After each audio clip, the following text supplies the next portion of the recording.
Hold your breath. Celebrity DJ Mishti from Kolkata is now at Murshidabad's one and only Discotheque Golden Retreats Ignition. So join us and enjoy the beats with DJ Mishti opening on 16th. প্রবল শীতে কাহিল মানুষ থেকে পশু পাখি সকলেই। এই অবস্থায় শীতে কাহিল হচ্ছে বাড়ির পোষ্য থেকে পথ কুকুরেরা। এই শীতে আপনার বাড়ির পোষ্যটিও যাতে সুস্থ থাকে সে বিষয়টি বাড়তি গুরুত্ব দিয়ে দেখা জরুরি। পরামর্শ দিচ্ছেন চিকিৎসকেরাও। দেখুন একটি প্রতিবেদন। মনোবীক্ষণ পলিক্লিনিক, চিকিৎসার জগতে এক দশক। এখন এখানে সব বিষয়ে ডাক্তারবাবু একসাথে তলায়। ফোন করুন 7477799515 এই নম্বরে।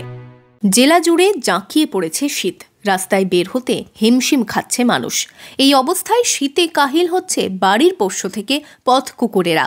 পোষ্যরা কথা বলতে পারে না, ওদের রোগ প্রতিরোধক ক্ষমতাও মানুষের চেয়ে কম, ফলে যে কোনো রোগ জাঁকিয়ে বসে পোষ্যের শরীরে। শহরের পথ কুকুরদের খেয়াল রাখতে হবে কিভাবে? এখন ওদেরকে একটু যাতে বাড়ির কাছাকাছি যে কোনো কুকুর থাকুক না কেন তাদেরকে একটু, বা পুরনো জামা কাপড়ই হোক না কেন তাদেরকে একটু দেওয়া উচিত অবশ্যই।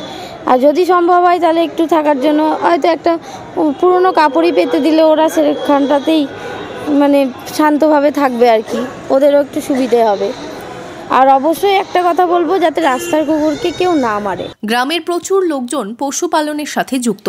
শীতে ছাগল পালনের জন্য কি কি সমস্যার মুখে পড়তে হয়? নিয়ে বসে থাকে, তখন বুঝতে পারি যে শরীর খারাপ আছে, ডাক্তারখানায় নিয়ে যেতে হবে, ওষুধ দিতে হবে। তো হয়তো মানে আগুন তখন ধরিয়ে দিই, আগুন ধরালে পরে মানে নিজের কাছে সব চলে আসবে যে আগুন বসে বসে। শীতের সময় যে এসবই হয়, পেচ্ছাপ বন্ধ হয়ে যাচ্ছে, ঠান্ডা লাগবে, জ্বর হয়, ঝিমিয়ে থাকবে, তাহলে বুঝতে পারি। পোষ্য কুকুরকে চিকিৎসার জন্য নিয়ে এসে কি জানাচ্ছেন এক পশুপ্রেমী। বাড়িতে নর্মাল গরমকালে ওর মানে লোমটা একটু শেভ করে দেওয়া হয়, আর গরমকালে তখন থাকতে হয় না, যেহেতু শীতের দিনের কুকুর। এখন বেসিক্যালি ওই সোয়েটার বা কোনো পুরোনো বাচ্চাদের জামা পরে রাখা হয়। আর সেরকম আর এমনি শীতকালে যখন শরবতি আলু আসে ওইটা খায়। এদের মেনলি প্রবলেম হচ্ছে মানে এই টাইমটা হচ্ছে পার্ব সিজন, পার্বটা হয়ে যায়, পার্ব হলে কুকুর বাঁচানো মুশকিল আছে। শীতের এই মরশুমে পোষ্যটিও যাতে সুস্থ থাকে সে বিষয়টি বাড়তি গুরুত্ব দিয়ে দেখা জরুরি। কি জানাচ্ছেন বহরমপুরের পশু হাসপাতালের চিকিৎসকেরা? করণীয় সেটা হচ্ছে, এর মধ্যেই আমি বলেছি যে তাদেরকে সঠিকভাবে শেল্টার দেওয়া। ধরুন রাস্তায় যদি স্ট্রিট ডগ বা ক্যাট থাকে, তাদেরকে একটা যদি মানে খড়ের ছাউনি বা ওই বস্তা যেগুলো গানি ব্যাগ হয় সেগুলো দিয়ে কোনো একটা শেল্টার বানিয়ে তাদেরকে মধ্যে যদি রাখা হয়, সেসব ক্ষেত্রে তাদের ক্ষেত্রে কিছুটা হয়তো জায়গাটা প্রোটেকশন পায়। আর একটু খাবার দেওয়া, এই শীতকালটায় ওরা মানে এতটাই ওরা মানে উইক হয়ে পড়ে, যার জন্য খাবার খোঁজার যে টেন্ডেন্সি সেটা কমে যায়। যার জন্য মানুষজন যদি একটু নিজেদের উচ্ছিষ্ট খাবার অথবা নিজেরা যদি চায় একটু খাবার তাদেরকে হেল্প করতে, তাহলে সেসব ক্ষেত্রে খাবারটা পেলে তাদের মানে শারীরিক যে দুর্বলতা সেটা কাটবে এবং তারা রোগ প্রতিরোধক ক্ষমতা যেটা সেটাও বৃদ্ধি পাবে।